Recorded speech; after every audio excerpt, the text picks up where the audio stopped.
Okay, I'm going to walk you through Google Drawings today, which is one of the relatively new apps in the Google Apps for Education suite. But you will notice quite a few similarities in terms of features in comparing it to Google Docs, Google Files, Google Folders, so some of it's quite similar.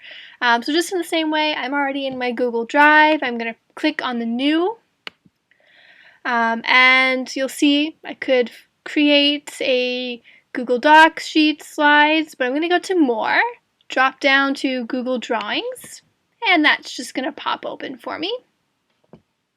So now, just to give it a title, double click on the untitled drawing, and let's call it Practice Drawing. Alright, so most of your main features that you're going to be using the most, I would say, are here. You can find on this toolbar. So you have various lines that can be added. Straight line, arrow, elbow, connector, which is going to look like that. As well as curved lines, so that's going to make all your vertices curved. And the last one here, scribble, is kind of interesting. You could have students actually solve math problems using their Google Drawing, and they can do it collaboratively by sharing it with a partner in the class.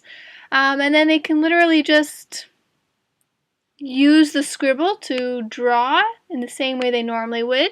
You got to make sure you're pressing down the entire time that you go around. So you could do it like that. You can actually also go to the shapes and symbols section right next door.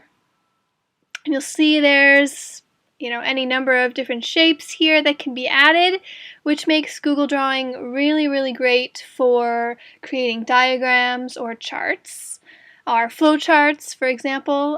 There's callouts, and then there's the equation section. So I could do 5 plus 5 equals, and then let's go back to the scribble real quick. It equals 10. So just one way that students can use Google Drawings in a math class is by using the scribble feature. And I mentioned that there's all these different shapes, so I'll just go through and let's pick one. Let's do the happy face. Once I've got that happy face, I can rotate it as you would normally on a Google or on a regular doc of any kind. I can also change the shape using the fill color paint can here. So if I make it yellow, I can copy it, paste it.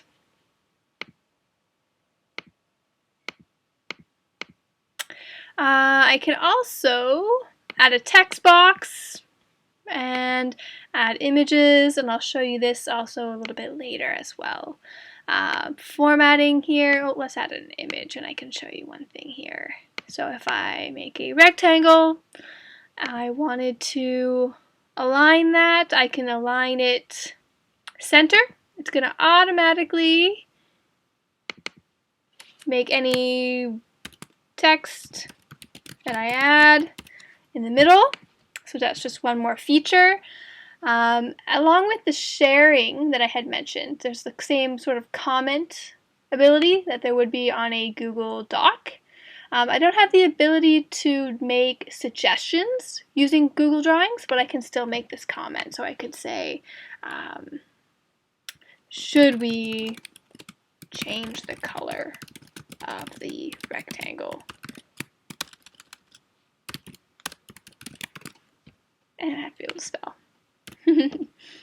Comment. And then I can resolve that one. I'm going to show you also over here on the next tab. I've started creating another example of a Google drawing, which could be used in a grade 2 science class if you were learning about animal types. You could use the same premise to sort out different categories for various different subject matters, obviously.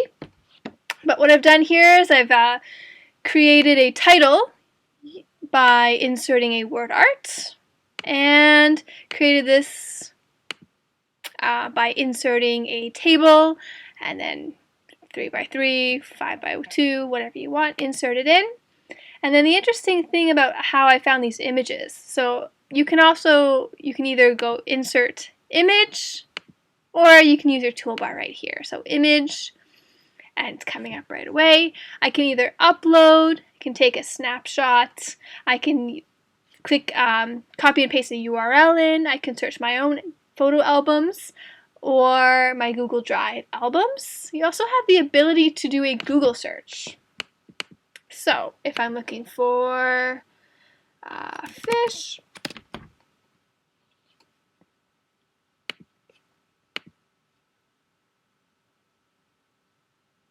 and I can insert a photo of a fish, size it down a little bit, and then they can start to, oh, you know what, it was a bird I was looking for, but that's okay. Now I've got 2 fish, and an amphibian, reptile, and a mammal. So again, just one more example of a way you could use Google Drawing. And I think the great feature here is the ability to share and collaborate with another student, for example.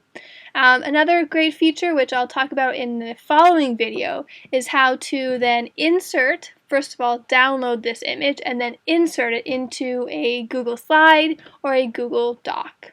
So that will be our next presentation.